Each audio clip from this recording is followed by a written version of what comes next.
تبارك وتعالى في كلامه المجيد والفرقان الحميد.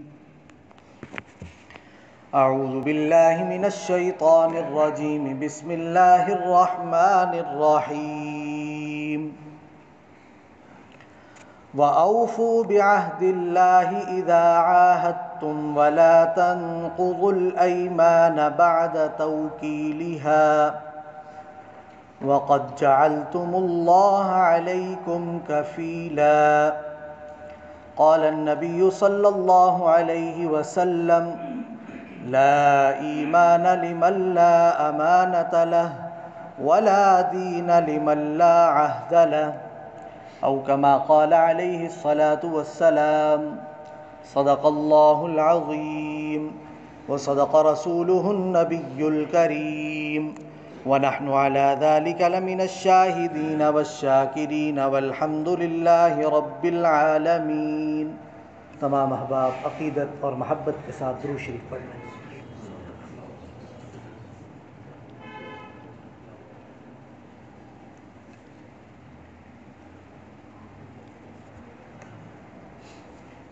ہوں لاکھوں سلام اس آقا پر بت لاکھوں جس نے توڑ دیے. ہوں لاکھوں سلام اس آقا پر بت لاکھوں جس نے توڑ دیے. دنیا کو دیا پیغام سکون اور طوفانوں کے رخ موڑ دیے. اس محسن عالم نے کیا کیا نہ دیا انسانوں کو، دستور دیا، منشور دیا، کئی راہیں دی، کئی موڑ دیے. انتہائی واجب الاحترام، قابل صد احترام بھائیوں، دوستوں، بزرگوں، دنیا میں انسانوں کے مختلف طبقات بستے ہیں. ان تمام طبقات میں ایک چیز ایسی ہے جو قدر مشترک کی حیثیت رکھتی ہے. بچوں سے بوڑھوں تک، ان پڑھوں سے ماہر عالم اور بڑے فلاسفر تک، فقراء سے بادشاہوں تک، ہر ایک کی کوشش، جد و جہد اور محنت کا جو مدار ہے اس پر اگر ہم غور کریں، راستے اور طریقے اگرچہ مختلف نظر آئیں گے مگر مقصد ایک ہوگا. اور وہ مقصد کیا ہے؟ وہ مقصد یہ ہوگا کہ امن و سکون اور سلامتی والی زندگی. ہر ایک، ہر شعبہ زندگی سے وابستہ فرد یہ چاہتا ہے کہ اس کی یہ دنیاوی زندگی آرام و سکون کے ساتھ گزرے، سلامتی والی زندگی ہو. ہر ایک کی یہ خواہش ہے. نبی اکرم صلی اللہ علیہ وسلم امن اور سلامتی والا مذہب لے کر آئے. اسلام امن اور سلامتی اور سکون والا مذہب ہے. حضور علیہ الصلاۃ والسلام کو اللہ رب العزت نے رحمت للعالمین بنا کر مبعوث کیا. اسلام صرف مسلمانوں کے امن و سکون کا داعی نہیں ہے، انسانوں کے امن و سکون کا داعی ہے. اور صرف انسانیت کے لیے نہیں، اسلامی تعلیمات حیوانات کے لیے بھی ہیں، نباتات کے لیے بھی ہیں، اشجار کے لیے بھی ہیں. انسانوں کے لیے واضح پیغام اللہ رب العزت نے جو قرآن پاک میں دیا، فرمایا: من قتل نفسا بغیر نفس او فساد فی الارض فکأنما قتل الناس جمیعا. کہ جس نے کسی ایک نفس کو، کسی ایک مسلمان کی بات نہیں، کسی ایک نفس کو بغیر کسی نفس کے یا زمین میں فساد مچاتے ہوئے قتل کیا، گویا اس نے پوری انسانیت کا قتل کر دیا. وَمَنْ أَحْيَاهَا فَكَأَنَّمَا أَحْيَا النَّاسَ جَمِيعًا. اور جو کسی ایک کی زندگی کا سبب بن گیا، گویا کہ اس نے پوری انسانیت کی زندگی کا اللہ رب العزت نے اس کو سبب بنا دیا. حیوانات کے حقوق پر مستقل ایک خطبہ ہو سکتا ہے. حتیٰ کہ نباتات اور درختوں اور کھیتیوں کے حقوق بھی اسلام نے بتائے ہیں، ان کے لیے بھی امن و سکون کا پیغام. دشمن کی کھیتی ہو، موقع جنگ کا ہو، اسلامی تعلیمات کیا ہے کہ دشمن کے درختوں کو، ان کی کھیتیوں کو نقصان پہنچانے کی تمہیں اجازت نہیں ہے۔ یہ ہے اسلام کا پیغام۔ امن کا معنی ہوتا ہے چین، اطمینان، سکون، آرام، اور یہ تمام مفہوم اسلام کے لفظ میں موجود ہیں۔ اسلام کا معنی دائمی امن و سکون اور لازوال سلامتی والا مذہب۔ دائمی امن و سکون، اللہ رب العزت نے سلامتی رکھی اسلام میں۔ رحم کرنا، خیر خواہی کرنا، امن پسندی، یہ اسلام کے بنیادی عناصر میں داخل ہیں۔ یہی وجہ ہے کہ اسلام ہمیں کیا تعلیم دیتا ہے؟ کلام بعد میں، سلام پہلے۔ پہلے سلام پھر کلام۔ اور کوئی کام شروع کرو، شروع کرنے سے پہلے کیا پڑھنا ہے؟ بسم اللہ الرحمن الرحیم۔ اس دعا کے اندر دو اللہ رب العزت کی صفت رحمت کا ذکر ہے، دو صفات کا، رحمان بھی اور رحیم بھی۔ تو قیام امن کے لیے اللہ رب العزت نے حضور علیہ السلام کو نبی رحمت بنا کر مبعوث کیا، اور پھر حضور علیہ السلام اعلان نبوت سے پہلے ہی جن اوصاف سے مشہور تھے وہ کیا تھی؟ لوگ جانتے تھے حضور علیہ السلام سچائی کے علمبردار ہیں، سچ بولنے والے ہیں، امانتوں کا خیال کرنے والے ہیں، وعدوں کی پابندی کرنے والے ہیں۔ کیونکہ قیام امن کے لیے ان تمام چیزوں کی بہت ضرورت ہوا کرتی ہے۔ انسانی تمدن کی ساری عمارت سچائی اور وعدے کی پابندی پر کھڑی ہوتی ہے۔ سچائی اور وعدوں کی پابندی کے بغیر خیر خواہی باقی نہیں رہتی، اداروں کی بنیادیں ہل جایا کرتی ہیں، باہم اعتماد کی فضا قائم نہیں ہو سکتی، معاشرے میں فساد برپا ہوتا ہے۔ اس وجہ سے خاندان کے خاندان بکھر جاتے ہیں، رشتے ٹوٹ جاتے ہیں، اور سماج سے امن ناپید ہو جاتا ہے۔ اسی لیے ان دونوں موضوعات کو ملاتے ہوئے آج ہماری گفتگو کا عنوان ہے قیام امن کے لیے معاہدات نبویہ صلی اللہ علیہ وسلم۔ حضور علیہ السلام کے بارے میں ایک بات سب جانتے تھے، اپنے ہوں پرائے ہوں، دوست ہوں دشمن ہوں، ایک بات سب جانتے تھے کہ حضور علیہ السلام جو عہد کر لیں، کسی سے کوئی معاہدہ کر لیں، کبھی بھی حضور علیہ السلام اپنے کیے ہوئے عہد کی خلاف ورزی نہیں کریں گے۔ اور حضور علیہ السلام نے اپنی اسی خصوصیت کو قیام امن کا بہت بڑا ذریعہ بنایا۔ ہجرت مدینہ کے بعد جب اجتماعی زندگی کا آغاز ہوا،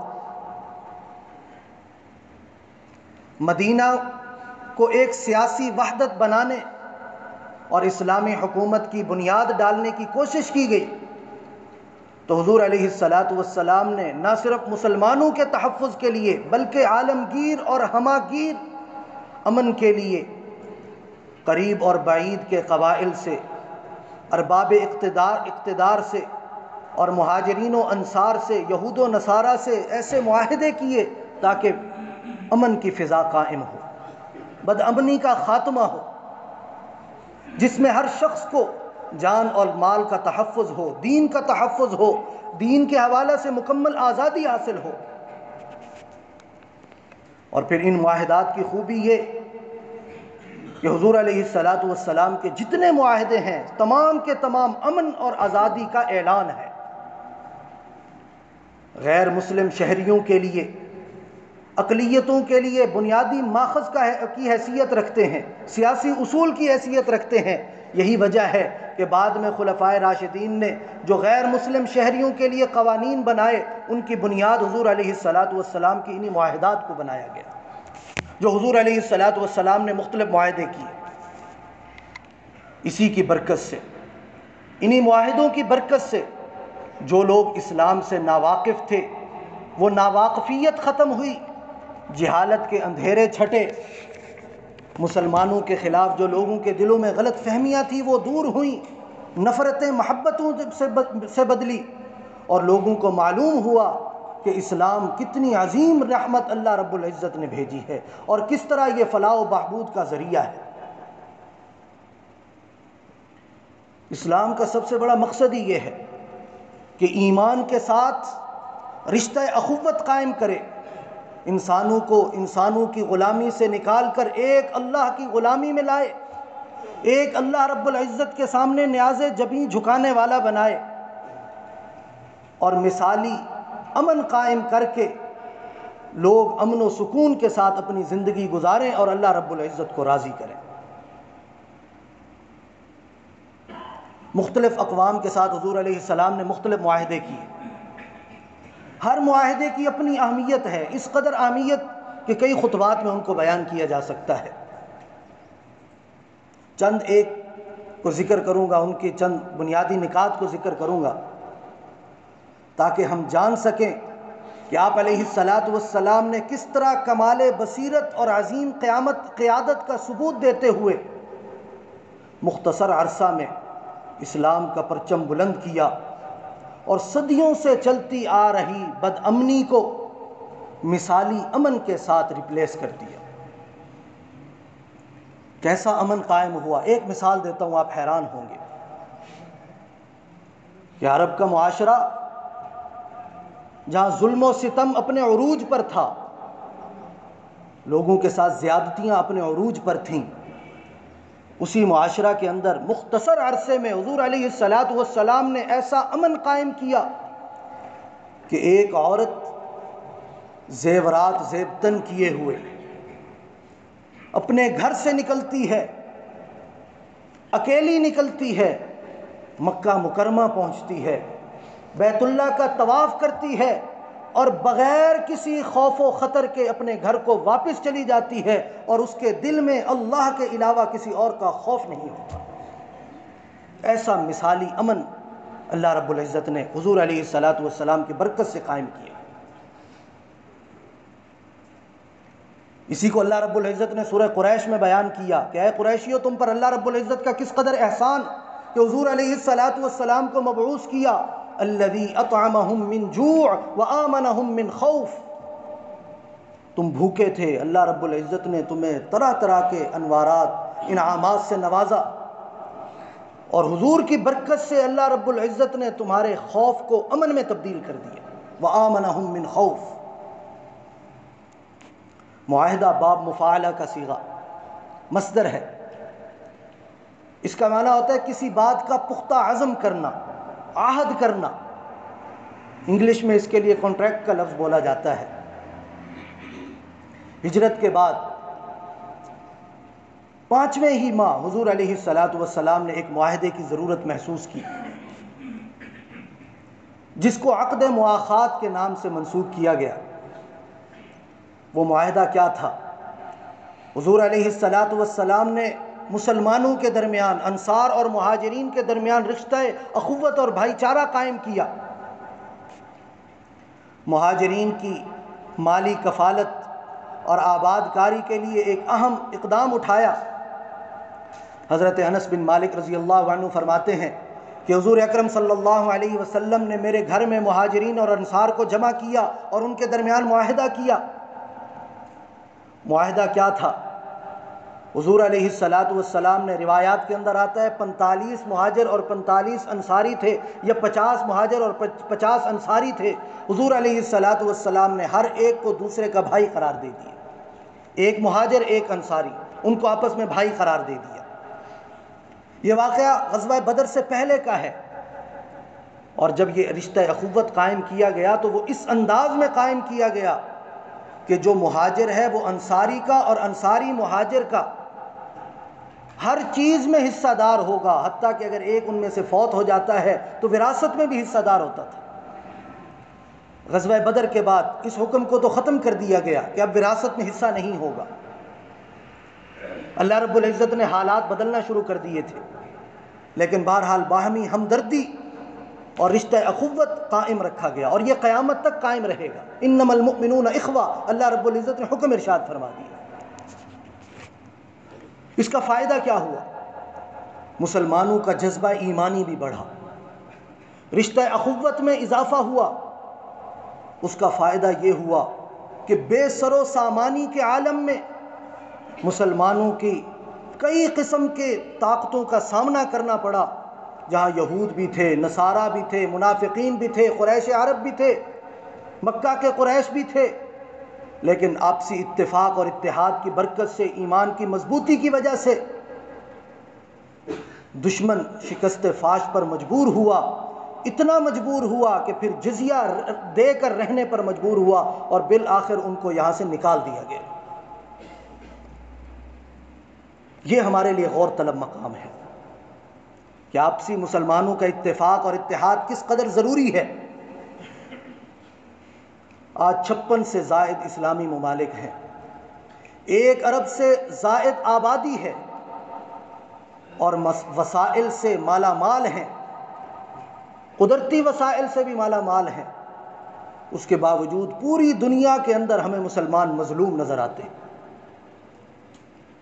یہی 2 کمزوریاں جو حضور علیہ السلام نے اس رشتہ اخوت کو قائم کر کے دور فرمائی، ایک ایمانی جذبہ کی کمی، اور دوسرا رشتہ اخوت کی کمی۔ ہر ایک کو اپنی اپنی فکر ہے، کسی کو دوسرے بھائی کی کوئی فکر نہیں ہے۔ رشتہ اخوت کا فقدان ہے۔ اللہ رب العزت ہم پوری امت کو کمزوریوں کا احساس نصیب فرمائے۔ کمزوری کا احساس ہوگا تبھی کمزوری دور ہوگی۔ ہمیں احساس تک نہیں ہے کہ ہم کمزور کیوں ہیں، ہم مظلوم کیوں ہیں۔ حضور علیہ السلام نے یہ معاہدہ کر کے بتایا کہ مسلمانوں کی مضبوطی وہ وسائل میں نہیں اللہ رب العزت نے رکھی، وہ جذبہ ایمان پر، ایمان کی مضبوطی پر رکھی ہے، اور آپس کے رشتہ اخوت پر قائم رکھی ہے۔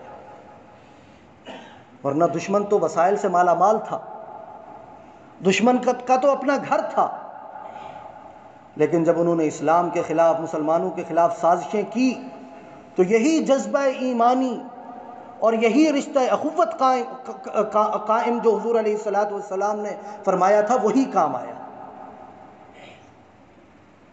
پھر ایک بڑا معاہدہ جو حضور علیہ السلام نے فرمایا، وہ میثاق مدینہ۔ ہجرت سے پہلے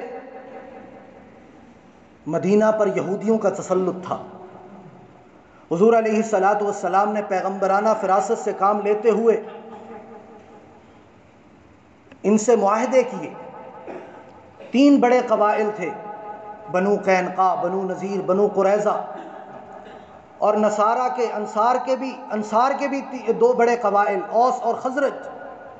ادھر سے ایمان والے حضور علیہ السلام نے تمام کو جمع فرمایا، اور ایک تحریری معاہدہ لکھا گیا۔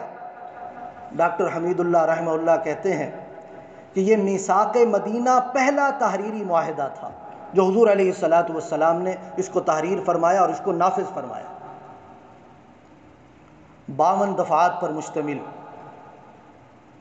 33 دفعات انصار اور مہاجرین کے حوالہ سے، اور بقیہ یہودیوں کے قبائل کے حوالہ سے کہ ان کے حقوق کیا ہیں، ان کی ذمہ داریاں کیا ہیں۔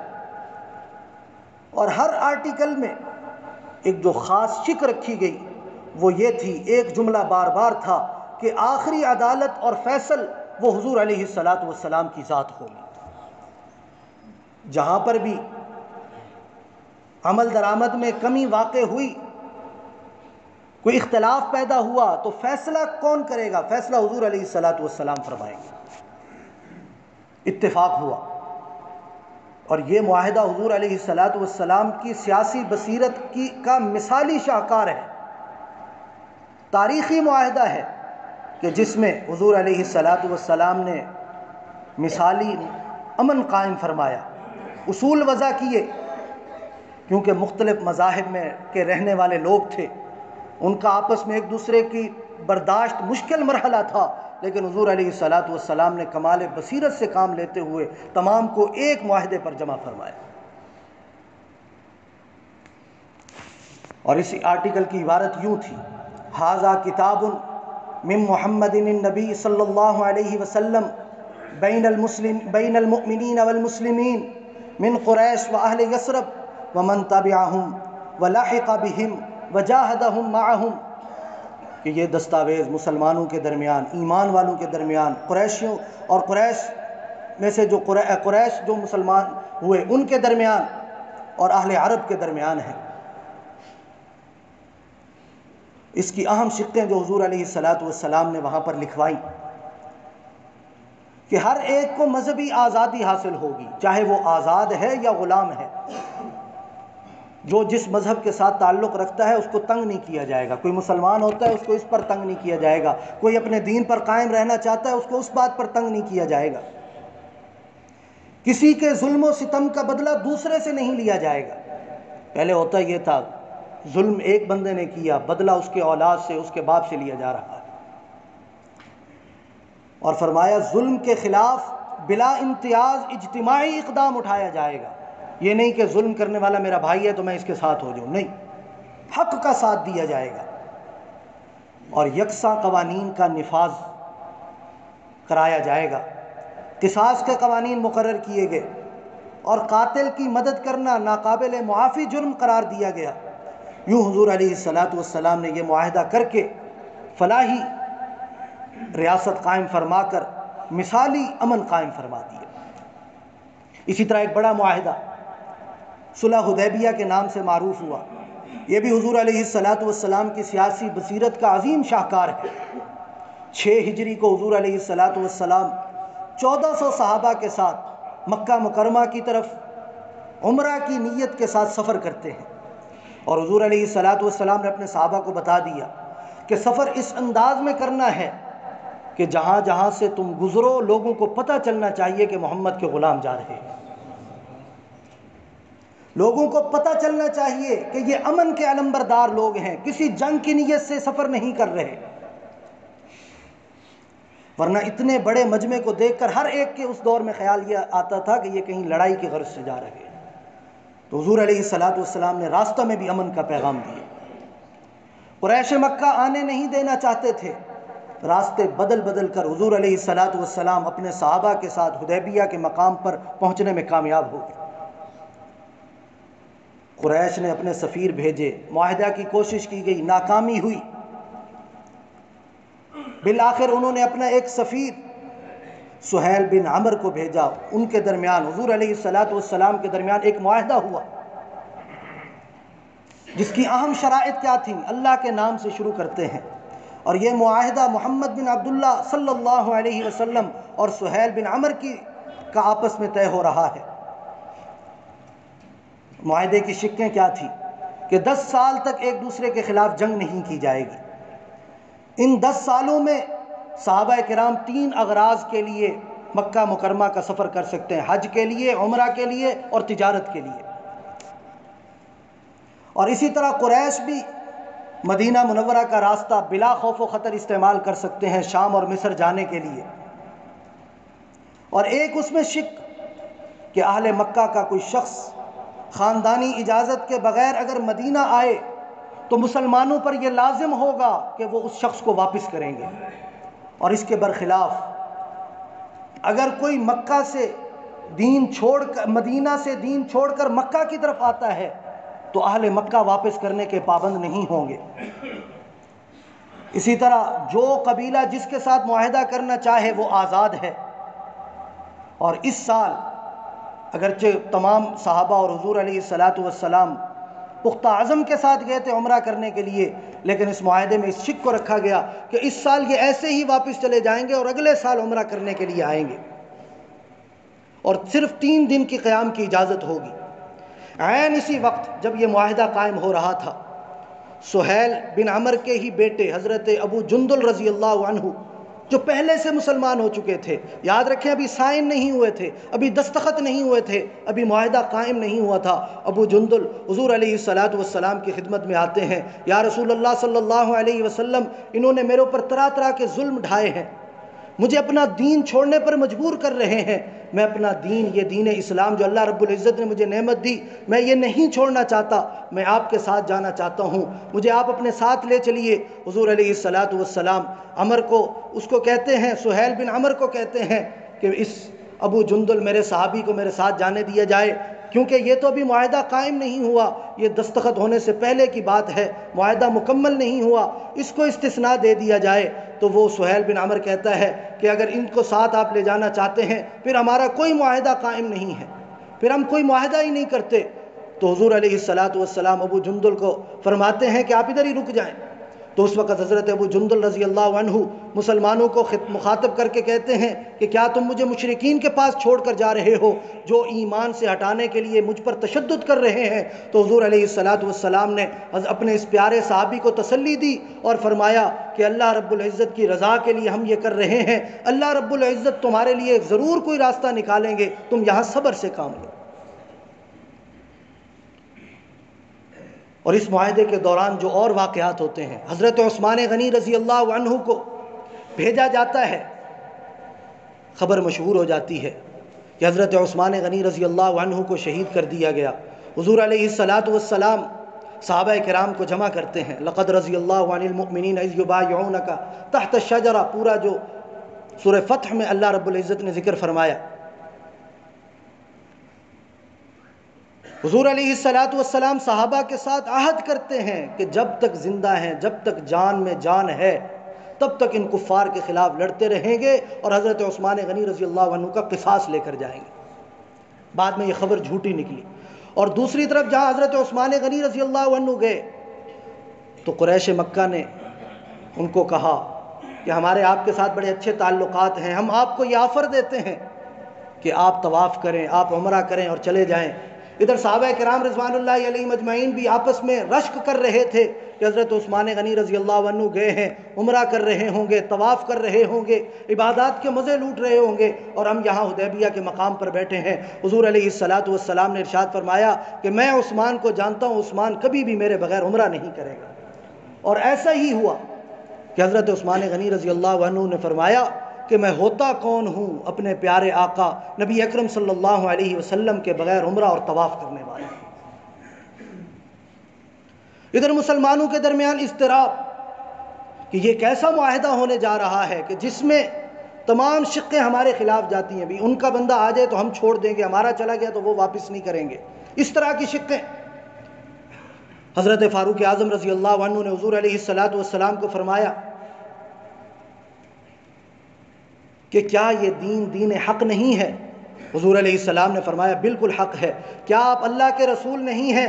فرمایا بالکل اللہ کے رسول ہیں۔ تو حضور علیہ الصلاۃ والسلام پھر انہوں نے حضور علیہ الصلاۃ والسلام سے درخواست کی، یا رسول اللہ صلی اللہ علیہ وسلم پھر ہم یہ ذلت کیوں برداشت کر رہے ہیں؟ حضور علیہ الصلاۃ والسلام نے ارشاد فرمایا میں اللہ کا رسول ہوں اور میں بہتر جانتا ہوں کہ کیا فیصلہ کرنا ہے، اور یہ فیصلہ میں نے اللہ رب العزت کے حکم کے ساتھ کیا ہے، اور میں وہی کروں گا جو اللہ رب العزت مجھے حکم ارشاد فرمائیں گے۔ اور پھر اللہ رب العزت نے فرمایا ان اظفرکم علیہم، کہ اس معاہدے کے درمیان جس کا غلبہ تھا وہ غلبہ پانے والے تم تھے۔ اور پھر بعد میں وقت نے یہ ثابت کیا، اب وقت کی نزاکت کو مد نظر رکھتے ہوئے میں اس تفصیل میں نہیں جا سکتا، کہ پھر وقت نے ثابت کیا کہ حضور علیہ الصلاۃ والسلام نے جو معاہدہ کیا، جو اس وقت فیصلہ کیا، وہی فیصلہ درست تھا، اور اسی فیصلے سے دنیا کے اندر مسلمانوں کا ایک پیغام گیا۔ ورنہ اہل عرب تو مسلمانوں کو کچھ سمجھتے ہی نہیں تھے، اب معاہدہ کیا تو اس کا مطلب لوگوں نے یہی لیا کہ دو آپس کی برابر کی طاقتیں آپس میں معاہدہ کر رہی ہیں۔ اور یہیں سے پھر فتوحات کا سلسلہ شروع ہوا، فتح مکہ، اور پھر اس کے بعد لوگوں کا فوج در فوج، جوق در جوق اسلام میں داخل ہونا، یہاں تک کہ بڑے بڑے وفود حضور علیہ الصلاۃ والسلام کی خدمت میں حاضر ہو کر مسلمان ہوئے۔ اور 9 ہجری کو تو اس قدر وفود آئے کہ اس پورے سال کا نام عام الوفود پڑ گیا کہ یہ وفدوں کا سال ہے۔ یوں لوگ اسلام میں داخل ہونا شروع ہو گئے۔ تو پوری بات کا خلاصہ، عہد نبوی صلی اللہ علیہ وسلم میں جس اسلامی اسٹیٹ کی بنیاد رکھی گئی، اس میں روزانہ کی بنیاد پر 274 مربع میل اضافہ ہوتا رہا، وسعت سے وسعت ہوتی رہی۔ اور حضور علیہ الصلاۃ والسلام کے دنیا سے پردہ فرمانے کے 10 سال بعد اسلامی ریاست میں کس قدر اضافہ ہوا، 10 لاکھ مربع میل کا اضافہ ہو چکا تھا۔ اور اس قدر وسعت میں اسلام کا پیغام امن دیکھیے، جو کفار کی ہلاکتیں ہوئی صرف 150 اور مسلمان بھی چند گنتی کے اس میں شہید ہوئے۔ انسانی خون کی یہ عظمت جو اسلام نے دنیا کے سامنے رکھی، اگر اس کی مثال آپ تاریخ میں ڈھونڈنا چاہیں آپ کو نہیں ملے گی۔